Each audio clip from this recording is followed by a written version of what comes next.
Following the series of 11 oil price cuts in the latter part of 2018 and the lowering of prices in the world market, the president gave the go signal for the second tranche of excise tax on petrol products set to be imposed this January.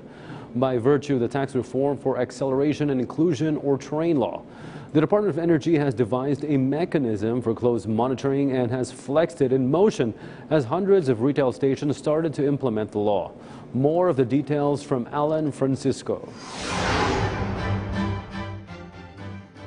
The Department of Energy is strictly monitoring the implementation of the second tranche of excise tax under the TRAIN law by oil companies. The DOE announced that out of the more than 8,000 retail stations in the country, more than 400 have already been implementing the second tranche of excise tax in petroleum products. This includes Petron Corporation, Pilipinas Shell, and Flying V. The TRAIN law has imposed the 2 pesos and 50 centavos excise tax per liter on diesel from 0 in 2018 and 7 pesos in gasoline in the first tranche of fuel excise taxes. The law also states that starting this year, the excise tax of diesel will increase to 2 pesos up to 4 pesos and 50 centavos per liter and 9 pesos for gasoline under the second tranche of the excise tax. Along with this, the DOE has advised retail gas stations to put tarpaulins which state the prices and warn them not to abuse this law. Kung magkakaroon ng abuso, may tax law na pwedeng na-violate.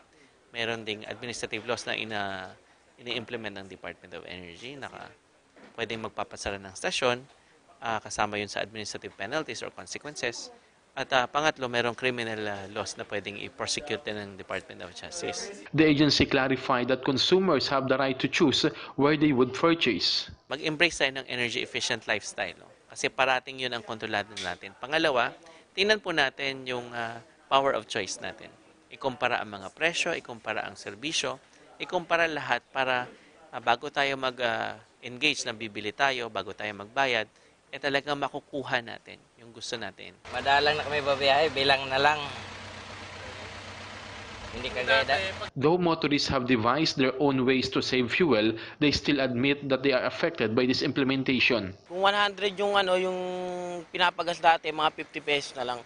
Tsaka hindi na masyadong yung kumbaga yung pagtitipid kasi depende rin eh. They also hope that the price of petroleum products will go down. Alan Francisco for The Nation.